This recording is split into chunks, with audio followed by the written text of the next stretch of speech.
So Donald Trump has been formally arrested in the US state of Georgia after surrendering to law enforcement authorities. It's the fourth time the former president has been arrested this year, but the first time his mugshot's been taken for official records. He's accused of trying to illegally overturn the result of Georgia's vote in the 2020 presidential election. By now a familiar sight. Trump's motorcade dropping him off to face charges. But this time is different. This court photo of Trump, along with an inmate number, is now sitting in the public records of Fulton County Jail. It's the first mugshot ever taken of a former U.S. president. It shows that even if you have all this money and all the power and you're the most powerful person in the United States, you are not above the law and you are not above consequences. It's great. Trump surrendered at the Atlanta jail to face charges that he illegally schemed to overturn the 2020 election result in Georgia. In a phone call, Trump had asked the Republican Secretary of State to find him votes to change the outcome. Trump said he's being prosecuted for making a, quote, perfect phone call. When you have that great freedom to challenge, you have to be able to, otherwise you're going to have very dishonest elections. What has taken place here is a travesty of justice. We did nothing wrong. I did nothing wrong. Instead of letting the latest spectacle damage his candidacy for the next elections, Trump is using it as a photo op. Trump made his first post since 2021 on X, the platform formerly known as Twitter, posting his own mugshot with a link to raise money for his campaign and repeating claims of election interference, which many of his Republican supporters believe. Because this country is too important to lose. We have to have Donald Trump. It's Trump or death. Trump was released on a $200,000 bail.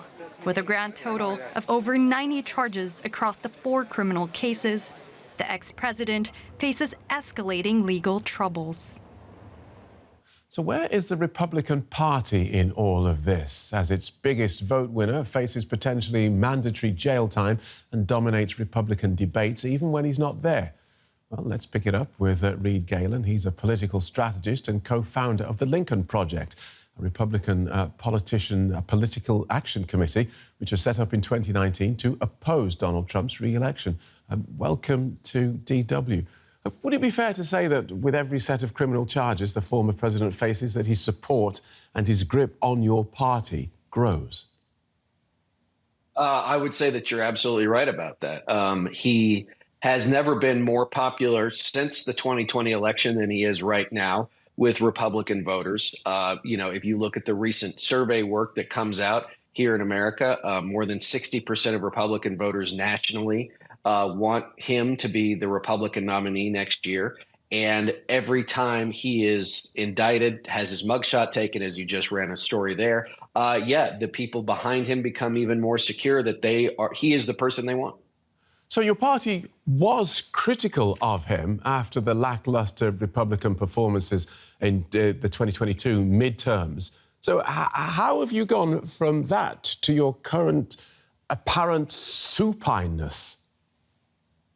Well, I would say this. I'm no longer a Republican, so I do everything I can every day to make sure Donald Trump is never the president again. But what I would say is this is it is a relationship with Republican voters, but really more importantly, Republican politicians that is based in fear. They are afraid of him saying bad things about him, them. They are afraid of him saying that his voters should not vote for them.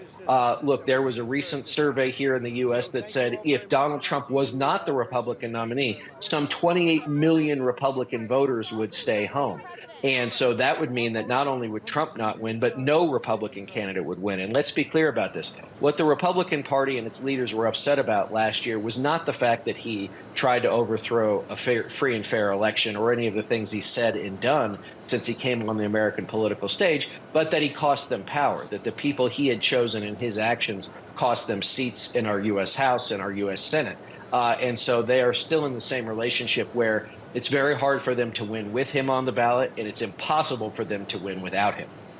And is he an active leader of your party? Does he attend committees and do all the boring political stuff? Or is he just this big figure within the party and leave those details to someone else?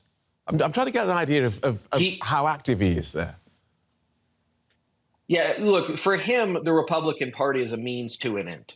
For him, it was the means to really be more popular than he was, to be more in the limelight than he was in 2016. Remember that he did not expect to win that election. He did not expect to be president. And then once he lost, he wanted to do everything he could to maintain his power. What I would say now is that he maintains authority over all of our different state Republican parties, our local Republican parties, but he doesn't do a lot of the dirty work. He has people that do that for him.